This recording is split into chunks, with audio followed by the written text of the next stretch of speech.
Well, hey everybody, welcome to the White Knuckle Web Show. Thanks for tuning in today to our wrap-up of the public land hunting series that we did here over the course of June and July.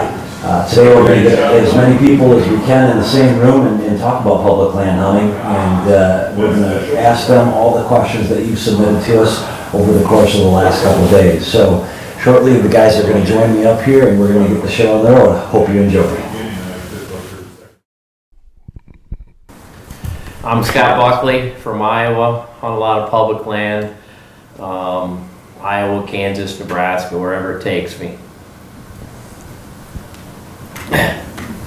I'm Greg Clements. I'm originally from eastern Nebraska, live in southern Iowa now, and I'm part of the hunting public. We just got off of our spring turkey tour. I'm looking forward to the whitetail tour this fall. It's going to be exciting. We're going to a bunch of different states, and I'll let Aaron talk about the states we're going to. Oh yeah, we're going everywhere. We're going to try to hit them all. No, I'm just kidding. I'm Aaron Warburton with the Hunting Public, and yeah, I'm from Paris, America, down in little town, Missouri. About 800 people in it. And I just moved up to Iowa about 7-8 years ago and been here ever since. We pretty much just hunt public land and chase deer and turkeys around every day if we can. I'm Dan Info, the guy sitting next to Aaron, or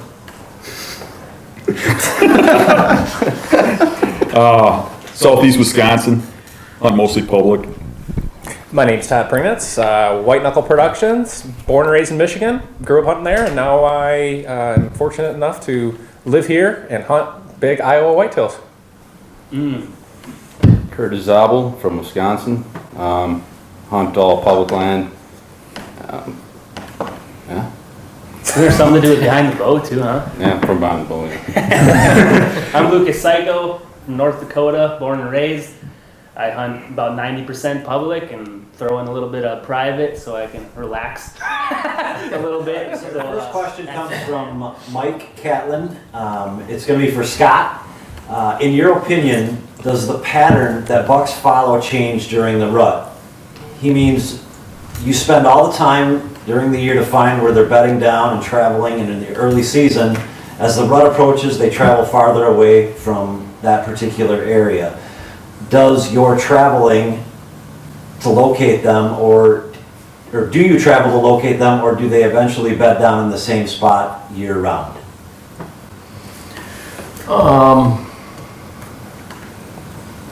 They change bedding areas from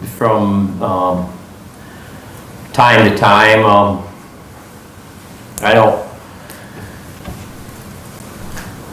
I'm just thinking of examples here.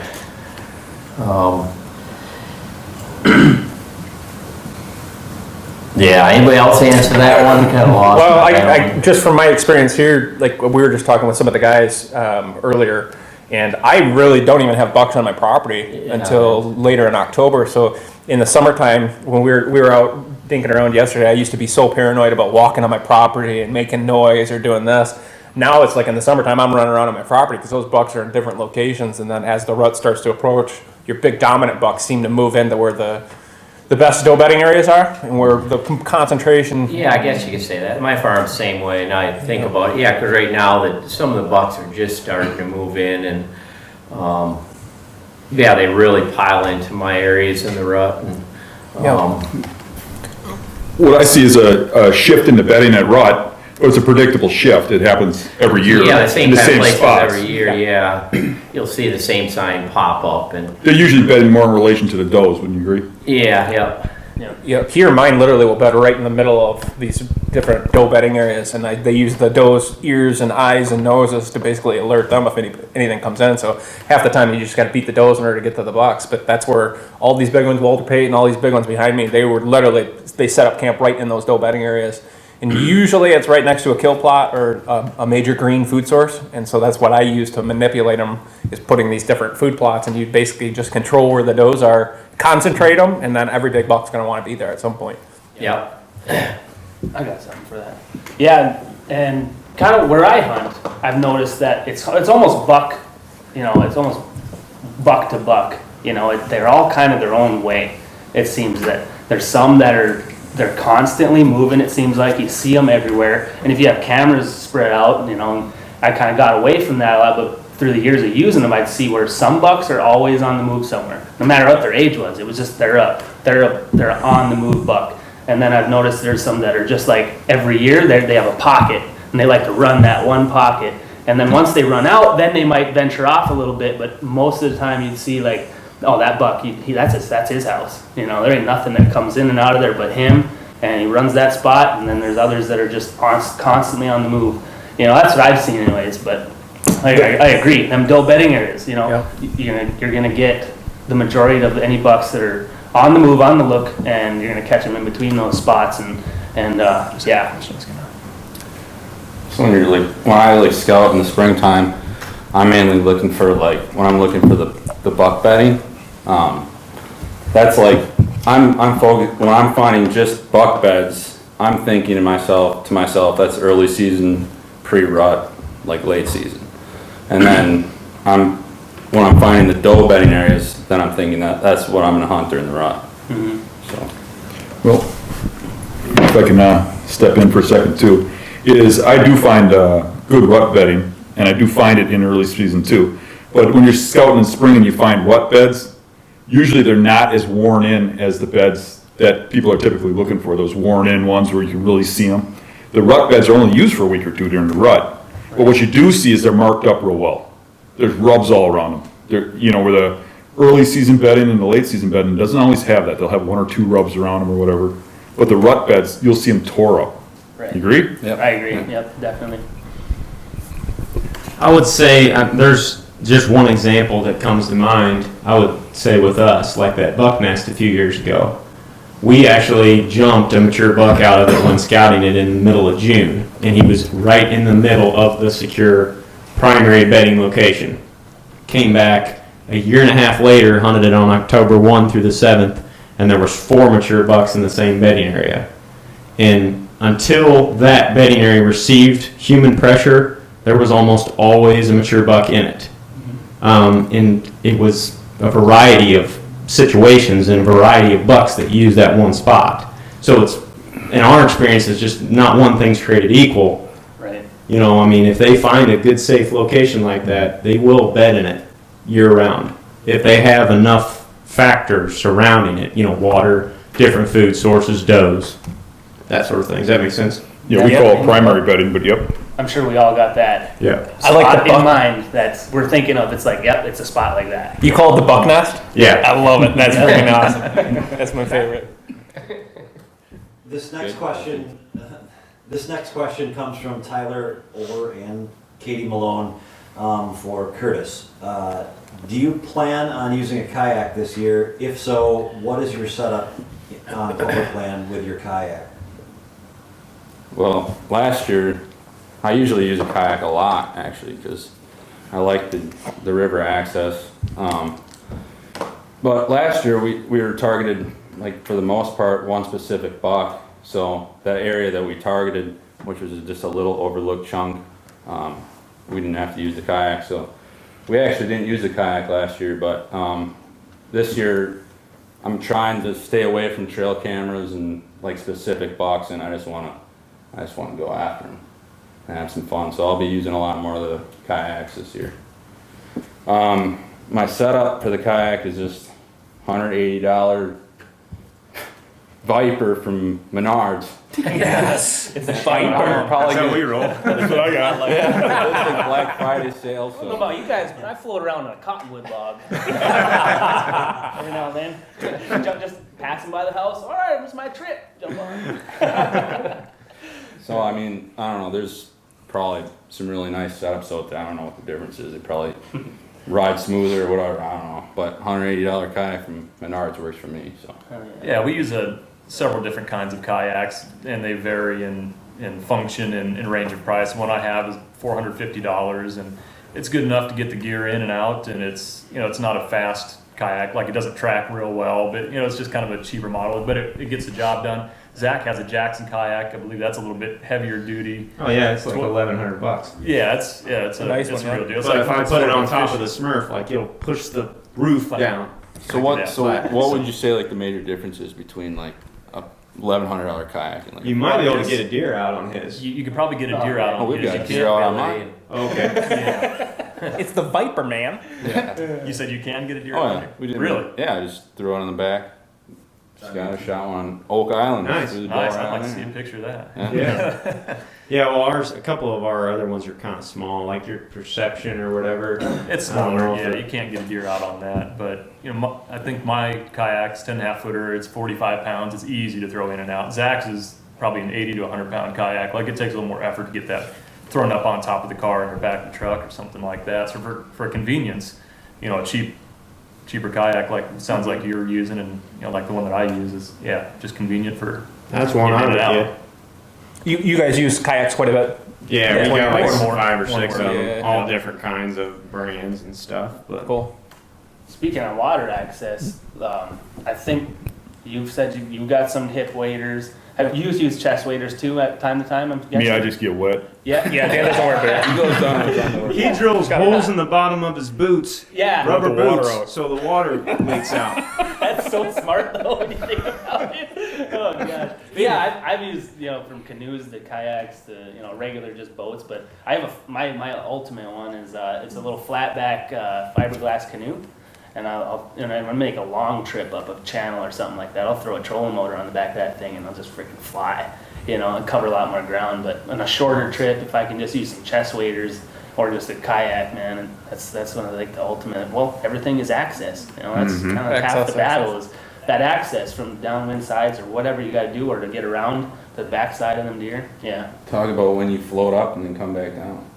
Oh yeah. So like with a motor. So if I got a boat and I'm going miles up the river, the big river, the Missouri, if I'm gonna hunt a certain spot where I want to land the boat, and I'll usually have just a little trail trimmed out from the river because it's thicker than hell along the Missouri River, and I'll trim a spot out to get to my stands, and it might only be 20 to 50 yards in, and if I got a motorboat and then this is kind of maybe getting a little bit out of hand. Most people probably just pull right up to the damn spot.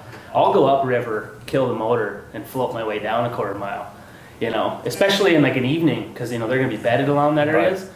So in an evening they're going to be bedded along that river. So I'll just go up and I'll kill it up their ways and just silently float down using a trolling motor to guide myself or something like that. Good idea. Yep. Yeah, it works. It works awesome. At least I feel like it does. It's all like when you made a good access to a spot, Yep. you're practically like vibrating because you're like, this is gonna be awesome. You just know, you get that feel, and it seems like when you got that positive feel going, you get them vibes going, it's almost like them deer just feed off it. We like the kayaks just for the stability. Like I know when we first started using water access, Aaron, they were using an old canoe. there's some pretty hairy Yeah, it was stories an using ancient old fiberglass canoe that my neighbor had just sat down by his pond that. Aluminum, forever. I believe, wasn't it? It might be aluminum. Anyways. I think it is fiberglass. But either way, it's real old. We had to get it licensed and everything. He had to do that. And we went in on icy waters in the river and killed a buck. And coming out, the river was froze. All our tracks in were already froze, our path in. So going out, there was 2 dudes and a buck and stands and everything in this canoe. And the thing's like this far out of the water on the way out of there. And it's just like, if you take a deep breath, it's going over. It's actually been there. Yeah, well, always one guy is always the icebreaker. Yeah. On the front, and he's like jumping up and down, just smashing through. It sucks, man. Like you're trying to sneak into a spot, and then you get there, and you're like, well, we gotta go in there. We're already here. That's probably the most unquiet way to enter an area. Shattering. Yeah, you did say clean access, yielded optimistic and positive results. That day we got to the stand and we're like, there's no way in hell after this just happened that we're going to see anything. 5 minutes on stand. Literally got in the stand and knocked an arrow, and Zach, who was filming me, Zach Kurzieski, a different Zach, he said, hey, there's a shooter coming. I was like, no. Yeah. Somebody let him out of a cage or something right here. Like, looked down there and the buck came right in and we shot him and loaded him in the canoe. It was awesome. That's the way it goes sometimes, man. Never taking that canoe again though, ever after that. I'm gonna use the yaks. Tipped it a couple times, didn't they? Like during the summer, Oh, recent yeah. stuff, tipped it. We went in there and scouted 6 mile stretch of river, 3 of us in that canoe in the summer, snakes and everything else in every deadfall. And this is a nasty, Midwestern catfish creek. It is not free flowing. It's stagnant water the whole way. And yeah, we flipped it over a few times. Our It's not Yeti. good when you have thousands of dollars worth of camera. Yeah, No. so that's why we prefer the kayaks. But All right, this next question is again from Tyler and Katie Malone. Greg, when you head in, what does your filming setup look like, and how many cameras do you use? our filming setup has changed a little bit over the years, but what we've been trying to do, since we're trying to educate and show as much of the big picture as possible, we rely on GoPros largely when we're walking in. Maybe if they've seen the shows from last season, we'll attach it to a tree stand as the person is walking in. That way you can basically see what they're seeing. They're hopefully, whatever they're pointing out, whatever they see, gets shown. And then, so we rely on that. Also, we use basically a selfie style GoPro rig, kind of the same idea. Whatever a person sees or is thinking as they're walking in, they're explaining it and able to show it with the GoPro. It's, they're super easy to run. The camera, it's just a one press record. It's an automatic camera. It's not high-end videography, but for what we're trying to do, to educate as much as possible and show as much of the process as possible, the GoPros play a large part in that. And then our primary camera is like a Sony X80 or a Sony Z150, something like that, without getting too technical. I mean, they shoot 4K, they shoot high frame rate. You have that option. They have a 1-inch sensor, so they're really good in low light, so you're not missing any opportunities at deer that early in the morning or late in the evening. Okay, great. Our next question is for Dan. Default. It comes from Gary Faith. He says, I found a group of bucks on public land. I'm watching right now, meaning July. I've watched a big one come into the field from the same direction a couple of times in the evening. Should I blast in there now and try and locate his specific bedding? He knows that bucks will disperse come velvet drop, but traditionally he's seen bucks come from the same area in previous falls. Does he just continue to observe from afar, or does he go in there and get after it right now and try and find the bed? Well, if it were me, personally, I would not go in there now. I would watch and wait and try to predict where they're bedding and such. That bedding is likely to change before season, at least slightly. So I keep an eye on it and make an educated guess. However, that's me. And if you have some intel you need, go in there and get it. Get it and get out. But otherwise, if you think you know how he's moving, you don't need no more. I mean, go in there and give it a shot and see what happens. Did they say when the opener was? I'm just curious, like how far away the season is. No, he didn't. Yeah. He didn't mention if they had already had the intel then of like the scouting, if he already knew the area. Yeah, I would say to frame the question maybe a different way is, yeah, he knows the area. Typically, he's seen bucks coming to the field from what I'm gathering here in a specific area. I think what he's wondering is, does he go in and try and find that bed in an effort to develop a plan to get in between the bed and the food? Right. Well, I would say one thing, like Dan said, I mean, this is going to vary depending on your comfort level with the spot, but we've scouted this time of year before and actually blown them out of there. I mean, full on go right in there, blow them out, and went back, 2 months later, and they'd be right back in the same beds. We call it the get out of jail free card. Mm-hmm. A lot of times, if you haven't went in, if you don't know exactly where they're at, or the grove of trees that you want to set up in, or whatever, then we'll go in and get it if we don't know. I mean, but it probably depends on the deer, also. Sure. Yeah. Okay. And that almost varies as hunting style goes. It depends on what you got going. Is that a private section? Is that a public spot that you're going to depend on all year? Yep. That type of thing. And for myself, I see a lot of the time with where I'm at is deer, we see a lot of bucks in a lot of weird spots right now because the river comes up, it pushes them up out of them spots, and they could be there all the way up until August 26th, and it opens the 31st of August or the 1st of September up there.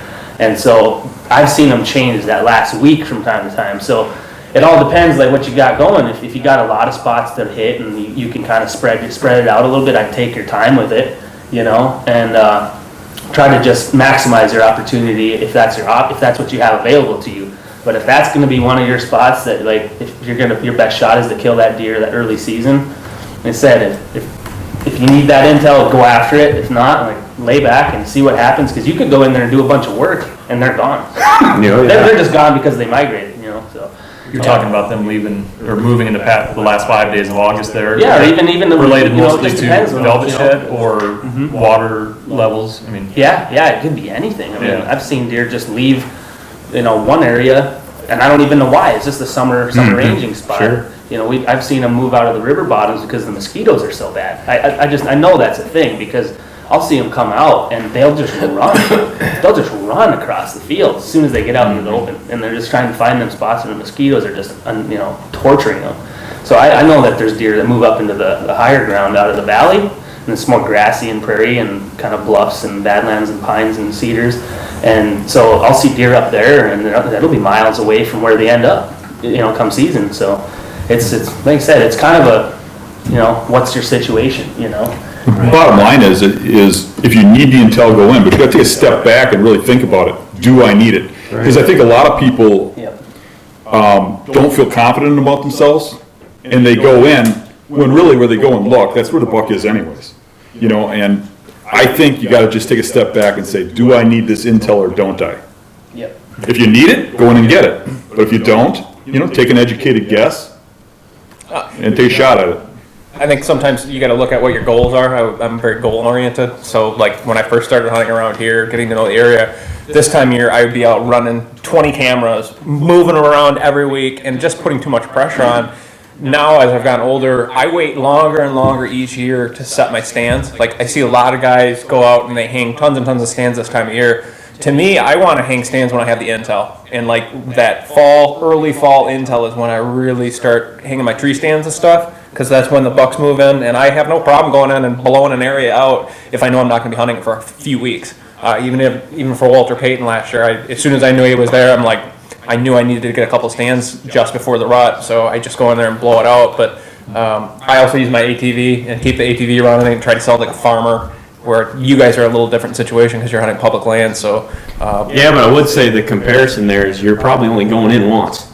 yes, And you're taking care of everything in one trip. yep. If it's that repetitive pressure that occurs over and over again in a specific location that Yep, they you're start correct. to catch on to. You gotta remember that coyotes and crap run them out of their beds too. Yeah. I mean, that's just as much a threat as we are. Yep. It's just a matter of, like you said, the repetitive. I was just going to ask Dan, over the years, as you've learned more about whitetail behavior, especially buck bedding behavior, have you found that you scout less than what you used to do? Yeah, that's correct. I mean, I think I can look at a property and know it a lot better than I could years ago. And I got that confidence that when I see something, I know what's going on. That's why I'm trying to be careful how I answer stuff, in that I might do something that doesn't necessarily mean that that's how the guy listening to me should do it. But yeah, the more you do this, the better you get at it. Okay, our next question comes from Billy Floyd. Billy wants to know from Dan Infalt, he's referring to our podcast together, Dan, where we talked a little bit about ozonics, and you said that, I don't know that you said you were on the fence, that's the way the question is framed. So Jason mentioned that Dan was on the fence about ozonics. Can you please, Dan, expand on that? Is Jason trying to push buttons?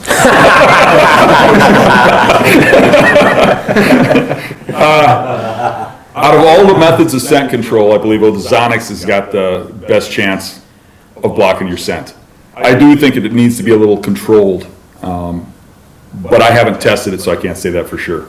To me personally, I would rather get a deer without the scent control. I think it's more the one-on-one type hunting, but I don't really believe in any of it in the open environment.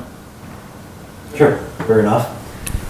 All right, this next question is for Scott. Scott, Richard Schumann says, what would be the best advice that you could give to someone hunting a high-pressured public hunting area that produces at least one, if not two giants every year during the first 2 weeks of the season?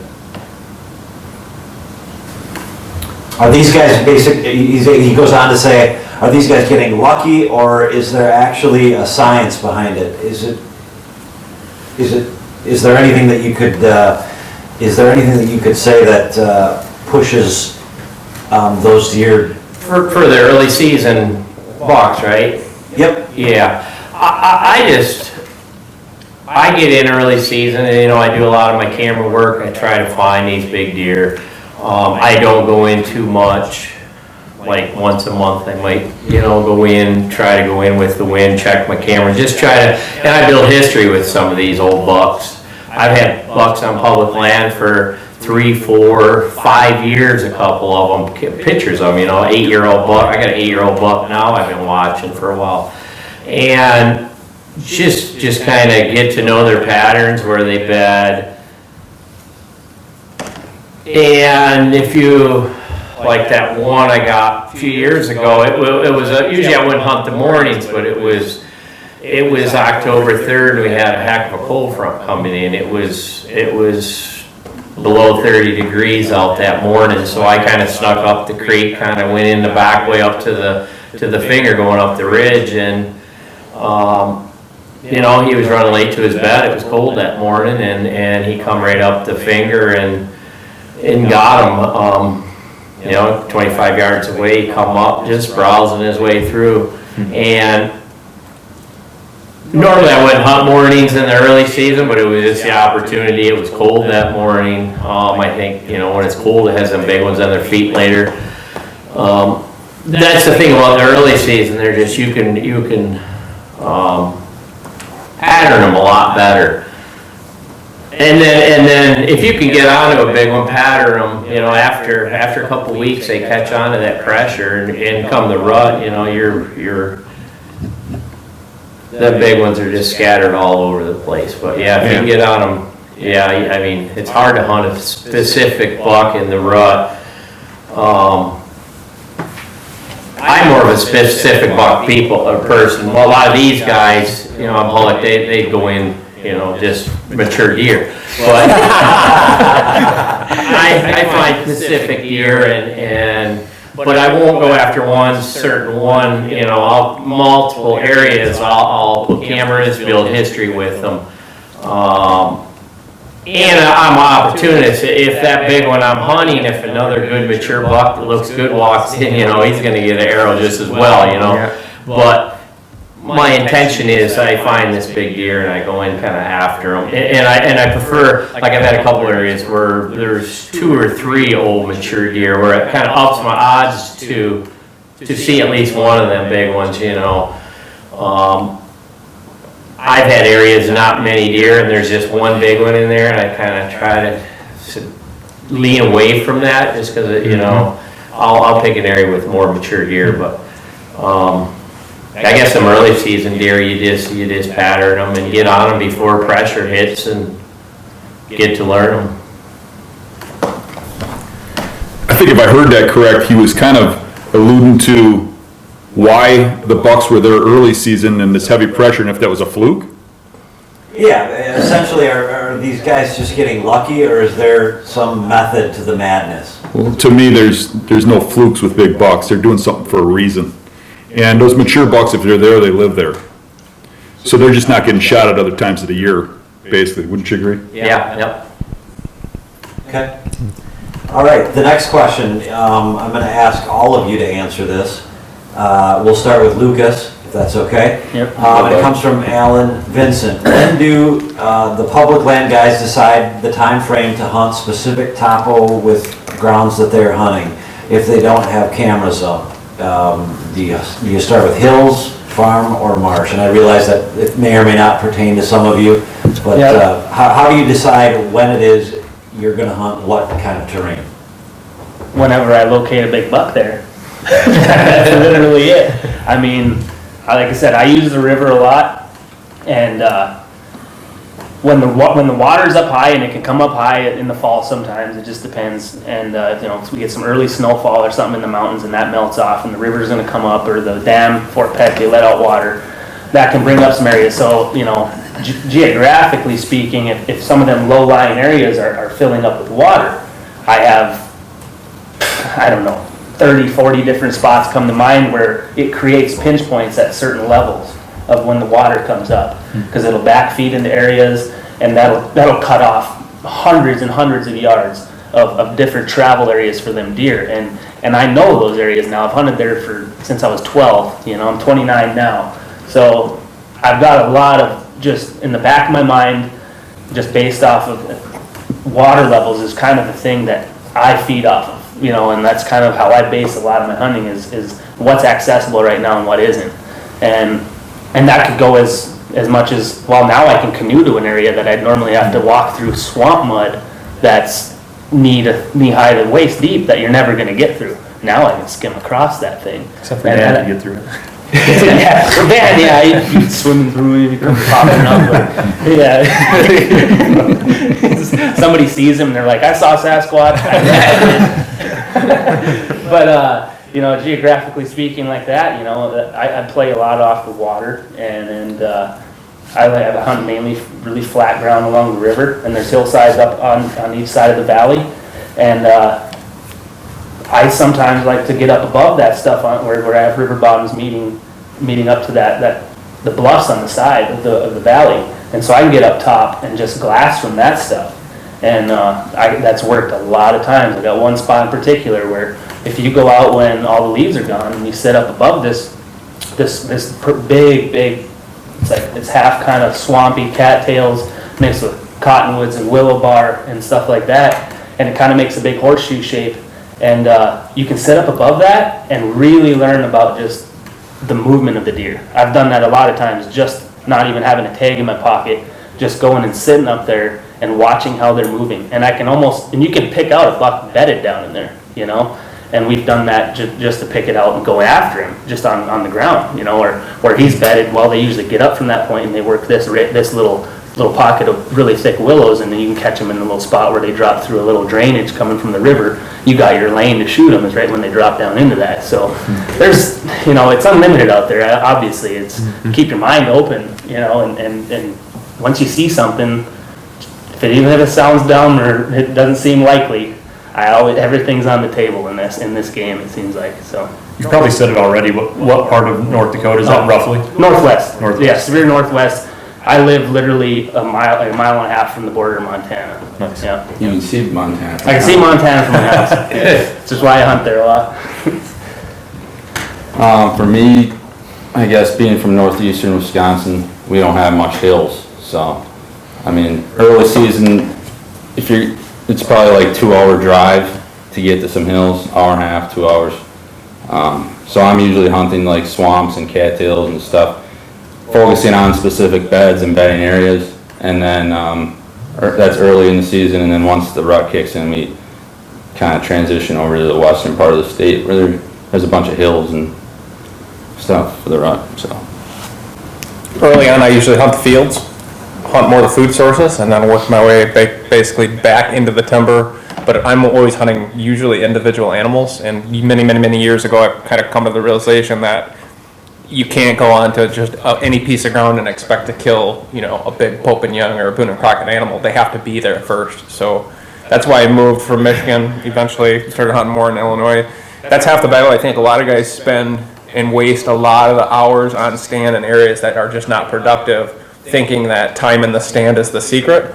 And I'm here to tell you, I'm very impatient, and Andre, who was a big mentor of mine growing up, he's the most impatient hunter I ever met. He was the first one back to camp in the morning, the last one to leave in the afternoon, and he killed the biggest deer because he was in the right spot at the right time. So I think a lot of guys waste a lot of time hunting in unproductive areas when they should probably be moving on and in some way giving up, because you're just not going to succeed in a bad area, basically.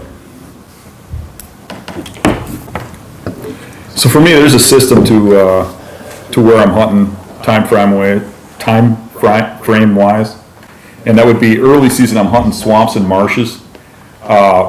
Because the method behind that is that those bucks will move the distance in that early season where I can kill them and I can get within 50, 75 yards of those beds because of the thickness, because those are usually not vision-related bedding. They're in little thick holes, and I can get real close and kill them. So that early season, I'm in marshes and swamps.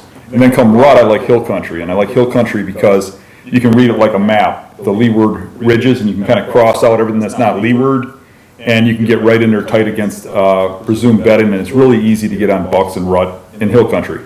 Late season, I like farm country, and the reason I like farm country late season is because those bucks, if you're on the right property, all congregate in one spot, and it can get real easy. Good answer, good answer. Yeah, good answer, Dano. Nice. I would say that all of our strategy, regardless of the time of the year, revolves around observation more so than anything else, especially if we're hunting a lot of new areas. To your point, like during the early season, we'd probably prefer to hunt some sort of flatter type terrain, whether it's swamp, but also farmland.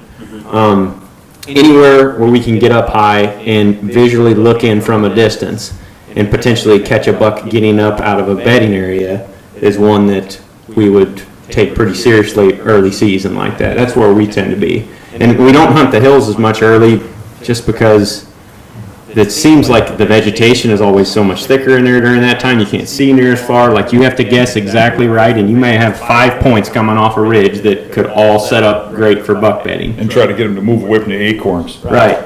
Yeah, and the wind's more of a challenge in there too. So it seems like when the leaves come off of that, and when you get closer towards the rut, that type of terrain tends to get a little bit easier.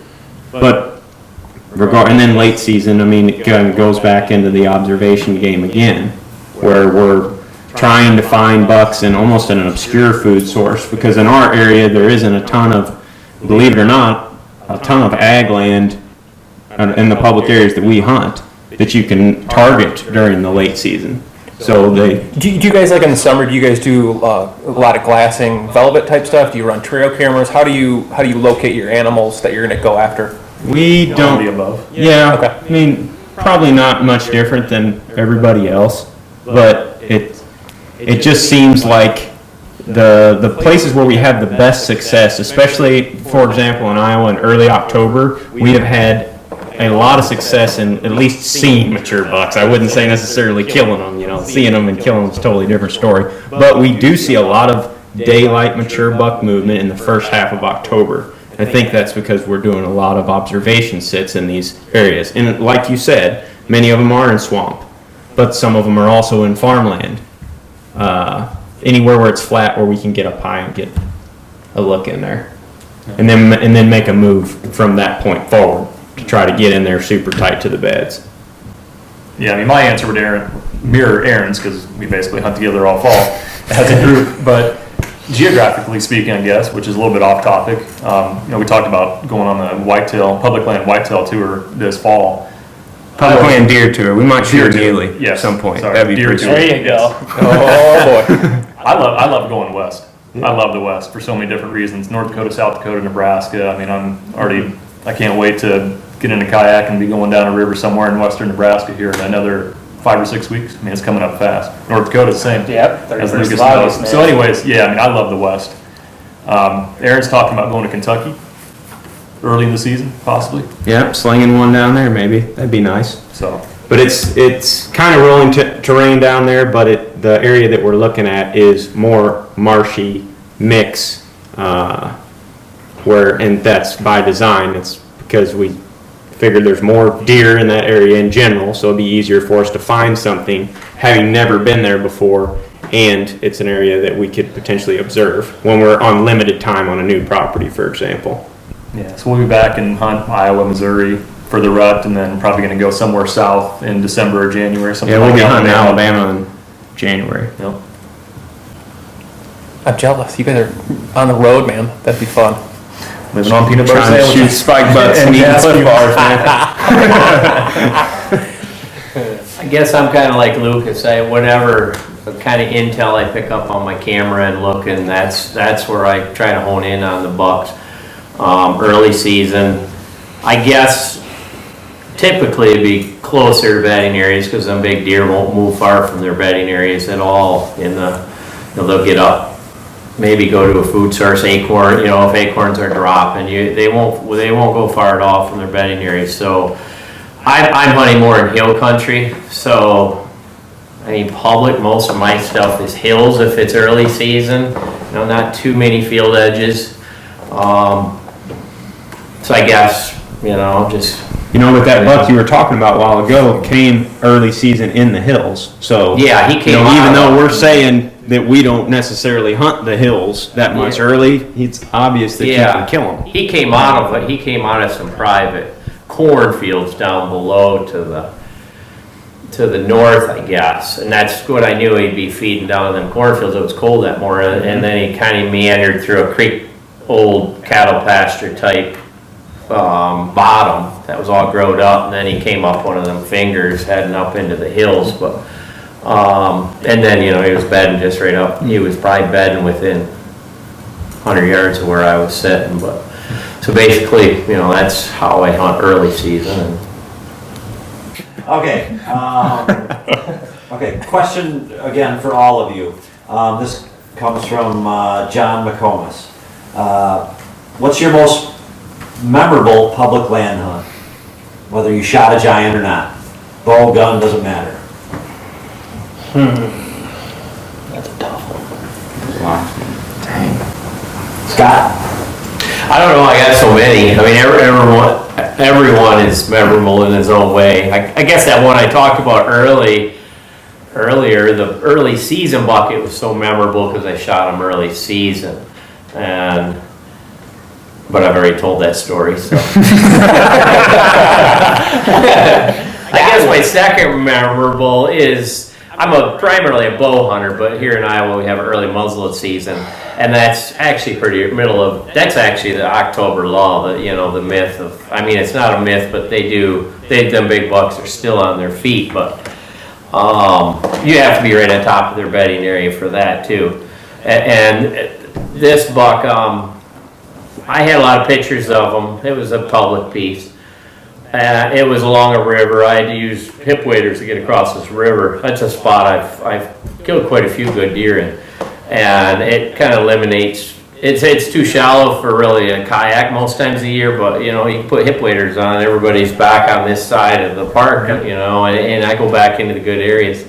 And that was another case where a cold front was coming, and I was sitting on the edge of a cedar thicket. And it was probably early muzzle season. I had my muzzle loader, and probably 5 o'clock. It was pretty early, middle of October. The early muzzle season can either, be horrible or really good if a cold front comes in. It was probably October 17th, 20th, and a cold front was blasting in that night. We had, some light rain. It was probably 70 degrees most of the week. I think it was Wednesday or Thursday. The muzzleload season was from Saturday to Sunday. And I'm sitting there about 5 o'clock, I think quarter after 5, here he comes, a 170-inch 9-point come out of the cedar thicket, and he was cutting out of the public land, heading to a cornfield off the distance that was on private, and probably gave me a 40-50 yard shot. And I collect the intel off cameras. Another thing, I had 2-3 good mature bucks in that same few 100-yard area, and came by and hit 40-50 yard shot. He went down, and it was a pretty exciting moment for, I'm primarily a bow hunter, but just the way that all played together for muzzleload season was great. Got a lot of memorable ones as well, but probably one that sticks out in my mind is my first deer. It was just a doe, but public land hunt. It was 1995. My first year of bow hunting, I was 14 years old, and it was memorable for a lot of reasons. But I grew up reading all the magazines, and this one article stuck out to me. I think it was called "Watchdogs of the Woods." And I remember just trying to soak up all the information I could when I was young. And this article was about how squirrels and blue jays and stuff will sometimes signal like a deer is approaching, like a blue jay squawking at a deer or a squirrel or something like that. So anyways, on stand, and I heard a blue jay just going nuts back towards the bedding area. So I thought, well, I better get my bow and stand up and be ready. And sure enough, 30 seconds later, here comes the doe, walks right up to the trail, 8-yard broadside shot, put a perfect shot on her. She does a big mule kick and runs off. So, for your first deer, I mean, that's always just super exciting. We're just ecstatic. My dad was in another stand 50 yards away from me, got down, went and told him about it, so we're all excited. And then this public land is divided. There's a road that goes down the middle that separates Iowa, Nebraska land. So those deer ran back across that line. So you have to have a game warden to cross onto what is technically Iowa land. Anyway, so we go back to the parking lot, and one of our friends is there, and I'm telling him the story. I was a real shy kid, and he's asking me all these details. I said, yeah, I got one. He was just real excited, high-fiving me. And anyways, the game warden comes, we go in and get the deer, and it takes probably an hour. We get back to the parking lot, my buddy is still there, and who's become a real good family friend of ours, and he's still there because he wanted to see the doe, shake my hand and congratulate me there with my first deer. And I thought that was really special that someone would, wait an hour just to see, this kid come out with his first deer with a doe. So that was essentially within my first week of hunting on public land. So I had a lot of positive experiences over the years, making friends, meeting people like that on public land. It was really heavily hunted land. There'd be guys, spread out all across the public land. Here in Iowa where we hunt, we rarely run into somebody there. There was always somebody hunting there. So anyways, rambling on, but it was pretty special to shoot your first deer and have somebody be that excited for you. So that's been one of our favorite things over the years. Real quick, maybe a second. One of the most memorable hunts that we've had is when Aaron and I hunted together a couple seasons ago, and he shot a big doe with his late grandfather's old muzzleloader. Oh yeah, the old muzzleloader. So a couple of my most memorable hunts don't revolve around a bunch of inches of antler. It's around, meaning and friendships, and Definitely. so yeah. Yeah, that's probably my most memorable one. Other than the time that you and I were hunting the same buck. That was in the same bedding area at the same time. Yeah. Anyway, me and Buckley are out after this one huge deer, and we call each other, and we're like, "Yeah, where are you going? Where are you going?" And either way, we ended up. One of us was on one side of the bedding area, and one of us was on the other side of the bedding area.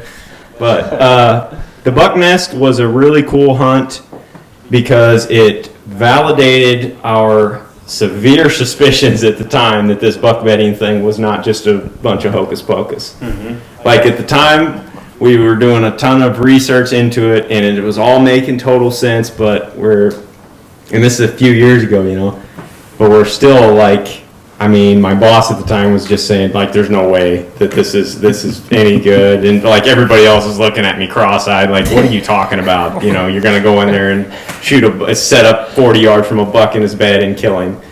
And we went in that night and watched 15 bucks stand up out of the bedding area that we were targeting on public, and 4 of them were mature bucks. Wow. Yeah. Cool. The buck nest. Yeah, the buck nest. I like it. And then I started listening to you, Dan. All the time. I was gonna say my most memorable hunt was a button buck fawn I shot when I was 9. Wait, I couldn't hunt when I was 9. 12, let's say 12. But I'll skip that story because he stole it from me. The small buck. But I guess my favorite public land hunt would be the Rome Legend buck. That buck was shot about 5-6 years ago, I think. But that buck was a buck that everybody in town was after. And I guess one of my secret passions is outdoing everybody on equal ground. That's what I like about public land, is that anybody can hunt there. And everybody was seeing this buck, and everybody in town was talking about it, and it was right in my back door, And that's a pretty heavily hunted, pressured property. So I started looking for the buck, found it through glassing, and by me you can shine. And my first hunt for him, he was bedded a little off because he bedded with a doe, and I had to walk through doe bedding to get to the primary bedding, and I kicked him out of the area. And almost got him actually on a bump and dump because I split the doe and the buck and set up there, but he circled way downwind and busted me when he came back looking for the doe. But then he moved off the public land, and he was living on some private land that's an outfitting operation against the public. And I'd watch him and wait, and the next year came around, and I had real good suspicions he'd show back up by the does in that bedding area again. And I was just monitoring, and pretty soon I started hearing rumors around town, so I went and checked, and the rub line coming out of that bedding area was opened up, and it had chest-high rubs. And I was like, okay, I think he's back, and all these scrapes and stuff showed up, and rubs all over the place. And when I went in to hunt him for the first time that year, it was Halloween day. And there was guys everywhere. I had to walk past like 10 guys, and some of them were getting mad at me, but I had to get by them to get to where I wanted to be. And some of them were as close as 200 yards to that buck bedding area. And I got in there and I set up, and I was pretty sure I even knew, out of 20 beds in there, which one he'd be in based on the wind. And I was staring at the spot when he stood up. And I mean, that was just, I don't know how to say it, but it's kind of surreal when you're hunting that buck and you're taking a guess at what day he's going to be there, and it's the first day you hunt him.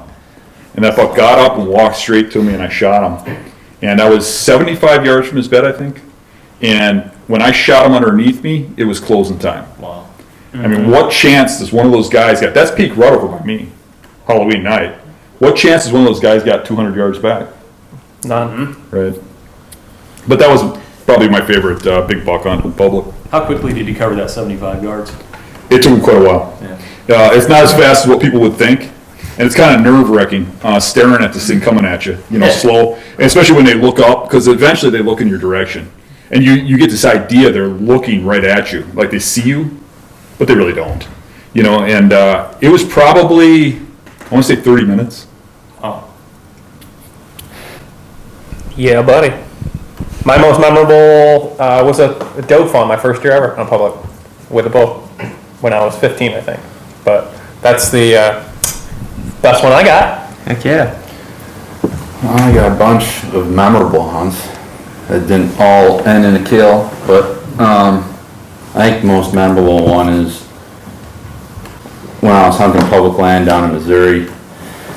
I drove down there. I ended up tagging out in Wisconsin, so I got a Missouri tag, and I would drive down there every weekend.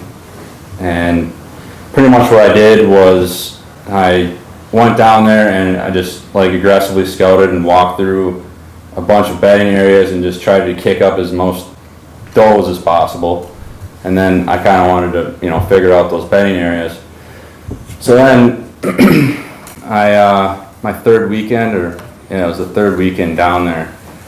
It was like a 6 or 7 hour drive from my place. So I'd get done working for the week and I'd drive down there by myself, sleep in the parking lot, hunt for 3 days and drive back for work. So it was like the third weekend there. It was just like a real cold morning up on this ridge. Like, I think Missouri is one of my favorite places to hunt because, I don't know, it's just so, the rolling hills, it's just beautiful. Beautiful. You're from Missouri? Yeah. I love it. And so I was up on this ridge, and it was just a 2-year-old buck, but it was freaking awesome, man. Like, some does came in, and I crossed this scent trail, or I crossed the trail that I wanted to shoot to because I couldn't find my tree. And I was all pissed off about that. I was sweating. It was like a 2-mile walk in. I was like, whatever. Got up in my tree, and sure enough, the does come in. It's like 8 in the morning, and you can just see like everything is. It was like October 23rd, I think, and so all the leaves were orange and yellow and colorful, and these does came in and hit my scent trail. I'm like, it's exactly what I thought was gonna happen. I'm just sitting here pissed off. They're gonna be blowing and whatever. And then all of a sudden they're like staring to my left, and here comes that buck. And he ended up coming in, she ended up blowing and like jumping off, but he ended up coming in at like 20 yards, and I shot him. And it was just like an all day thing. It took me till, I shot him at like 8:30, and I got him back at the truck at like 7:30 at night. And I was like deadbeat tired, and I had a 6-hour drive back home. It was on a Sunday, of course. But it was Always I think like the most work and stuff you put into something, and that was the first time out of state for me, and it was just, I'll never forget that. Nice. Yeah. I guess for me, it's not even a deer that I killed. I told you guys this story this past November. I got a buddy of mine, Colin Berry. He's pretty new into bow hunting, and this will be his like third year of going hard this year. And I met him because I met him in the gym in the little town of Trenton, North Dakota. But I had been seeing him hunting in an area in the spot where he was parking and everything. It was like, that guy is never going to kill a deer. Like, I felt bad for him. He has a welding truck. He's a welder. And so I met him. His truck was at the gym, and I was like, hey, you're the guy that's been hunting down on that ditch bank road. And he's like, yeah, man, this is tough stuff. He's from Missouri. Yeah. And he's up there working in the oil fields. And so I got to talking with him, and I told him, hey, what do you think about filming and stuff like that? And he's like, oh man, I want to get into that stuff, And he's 2 years older than me, so he's 31. And so he's really been wanting to get into it. And I said, well, I'll tell you what, you come and film with me a few times here and there and stuff. I'll trade you showing you how to hunt this place, And so we just hit it off, became good buddies and still are. And so this past year, I took him to a spot, kind of right off. It was one of those situations where there was high ground. This is basically like bluff country going down in the valley, and you can see everything moving around down below you. And I knew that spot it's just all tall CRP and willows, and you can see down into it. But when you get down in there, you can't see shit. And so I said, we got to go get set up where we can look out over all this CRP. And this is right around the same time rifle season. I think it was either right before. Right before seasons. No, it was right during, yeah. What the hell am I talking about? It was right during rifle season. So this place is just getting hammered all around everywhere, all the good spots, the timberline, and all the spots that are easy to access. And then we were kind of struggling finding the deer, and I just like, dude, let's go try something out of the ordinary. Let's go to this one spot. And I said, I'm pretty sure there's going to be a pile of deer in there. And we got, like, Andre DeQuisto was telling Todd about it, is breakneck height in tree. You walk up and you're like, whoa. And so I said, we're going to get super high in this tree out here. We're going to overlook all this CRP. And we got super high up in there, and it was barely breaking light, and there was just deer everywhere. I mean, we were picking out bucks here and there and here and there. And finally I seen a nice 4.5-year-old 5x5 just cruising hard. I mean, and he was on the go. I mean, he was going from deer to deer. He'd spot one, he'd run over to it. It was a little buck, and he'd mill around with him a little bit, piss him off, and run him off. And then he would go on to another one. Well, he came past us at about 150 yards, and I kind of soft running at him, but just to try something at him because he was in that mode. And I kind of thought at the time that, like, there's no way I can get that deer to come over here because he had his sights set on a deer out in a little small grassy area. And as he's heading over to that deer, it just dawned on me. I was like, he's in that mode. I can rattle this deer in. It just hit me right there. So I said, Colin, take the camera. I was filming for him. And I gave him the camera, and I'm glad he had the wherewithal to film this. Because as soon as I hit the horns, and he's literally on a track, he's heading away from us. He checked that deer out, and he was leaving. He was 600 yards away. And I hit them horns as hard and loud as I could. And we're in kind of a clump brush. Well, he can't see in there. And I thought, this is the perfect scenario. This is it. I hit them horns, and he just walked around, turned around, headed to the tree line instantly, and came straight to the base of the tree from 600 yards. Well, my buddy's a new bow hunter. This thing is going down, and I'm shaking, because you don't do that very often. You don't see it very often. And so he finally hands me the camera. I'm like, he's coming, dude. He's coming. Get ready. And it probably didn't help that I got so damn excited. I'm sure he fed right off of it. And we're in this tree, literally like that big. And so it's just vibrating. And I'm like, dude, you gotta chill out. You gotta chill out. And the tree is just shaking. I'm trying to video this deer coming in, and my camera is just, just going nuts. And he's like, I can't stop my leg, dude. He's like, I can't stop my leg. And he had I call him a shaky leg because he gets one leg that just goes nuts. Yeah, I've had that happen too. It's uncontrollable. Yeah, I've been there. I've done it. Well, he's coming, and finally he comes to about 8 yards, and he's jumping over logs, and grunting, and he comes right in, perfect footage and everything. And I see him draw back because I'm telling him, like, draw. He's getting in too close. And so he draws, and that deer comes in, and he doesn't shoot, and the deer finally skylines us because he's finally like right there. I mean, we're big blob in this little tree, Yeah. And we're in trees there, but there was just no foliage or nothing. You'd pick us off, no problem. But that deer wheels, because he kind of glanced up and he seen us, turned, wheels, and he literally walked a 30-yard radius around us, trying to get downwind of us. And I was like, oh, we're still going to kill this deer. You know, he's 30 yards out and he's going to get into a pocket. Doesn't get into a nice pocket. This deer gets away. My buddy was so sick. I said, he puts the bow down and that deer's kind of leaving. And I was like, what happened, dude? I don't know. He drew back, blacked out, doesn't even know what happened. he literally, to this day, is like, I thought I shot, dude. He's like, I thought I shot. And I was like, clearly you didn't. so this deer, this story, this continues. So we watched that deer go out, gets hooked up with a few does, breeds a doe, and then moves on to another doe, and we kind of lost sight of him. But we could tell he was still out in this area. And so I was like, well, let's climb down. Let's go over to this other tree. There was a big leaning tree leaning way out. And I was like, I'm going to go climb that freaking thing because there's a nice slant. I could just crawl up the thing and get 30 feet up in the air and look over there.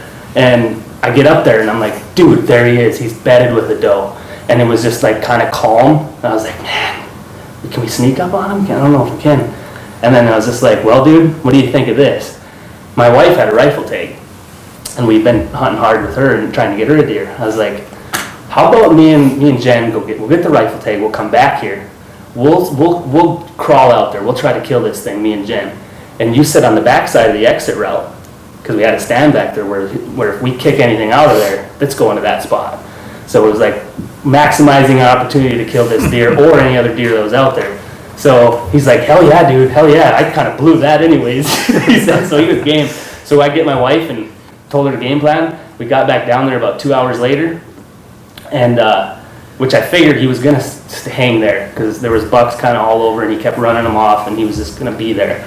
And so got back to that same leaning tree, crawled up there, and spotted him right away. And then lost him about 5 minutes into watching him. So I was like, all right, he's there, let's go. And my buddies posted up across the CRP on like a timber line where they would exit that. And he filmed from that angle, and I had my camera and everything and GoPros. So we got video of us coming out there, and what we didn't know is where we crawled through all that CRP, there was deer all over that we didn't even see. And he's got video of bucks fighting, like in the foreground of us crawling, and he's got deer in the background. It was just a crazy hunt. Like, it was like, this should never happen. And when we got out there, I couldn't find him. I got out to where he was, and I was kind of peeking up and stuff and couldn't see him anywhere. And finally, just literally last light, I said, well, let's just pretty much get up high and we'll just gamble. Hopefully we'll spot him before he sees us and we'll shoot something. And I literally looked to my left, and here he was walking right at us because there was a little buck that we didn't see right back behind us, and he was going towards that deer. And I told my wife, I was like, swing your gun over, just take a shot, he's gonna see us before he, anyways. So she swung over, about 40 yards, dropped him.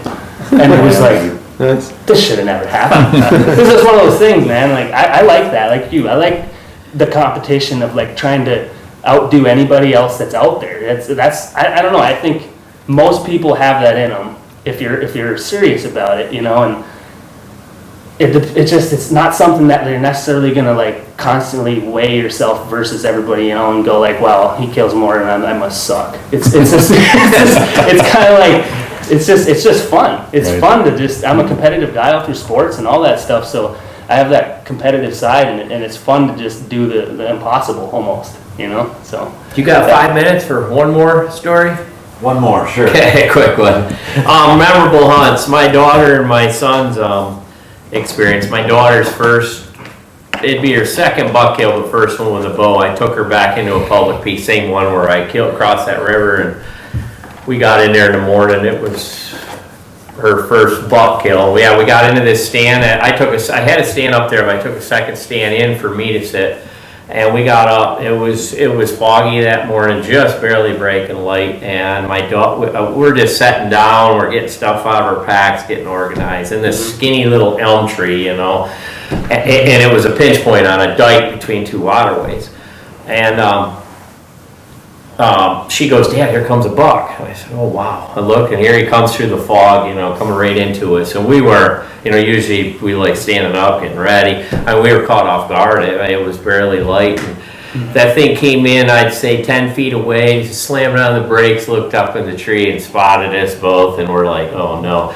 And then some bucks were, just immediately bolt be gone. He was one of them bucks that kind of just did the side step, like he was gonna try sneaking out of there. He was kind of backing up a little bit, unsure. And I mean, my daughter had only killed a couple deer in her life, and she was just on cue. She stood up when that deer kind of turned his head a little bit, stood up, and he was slowly backing off. And I grunted, and she put the pin on it, and 150-inch 10-point. She nailed it right through lungs. We watched it run probably 70 yards, and we watched it fall down. You talk about proud parent, a big deer like that. It was just, and she was only 18 years old, 20 maybe. And then my son, he's killed a couple bucks. I wasn't with him, but the bear hunt we went on this spring, I was with him when he shot a bear up in Saskatchewan. I had already filled my tag, and this bear had come in 3 different times, big boar.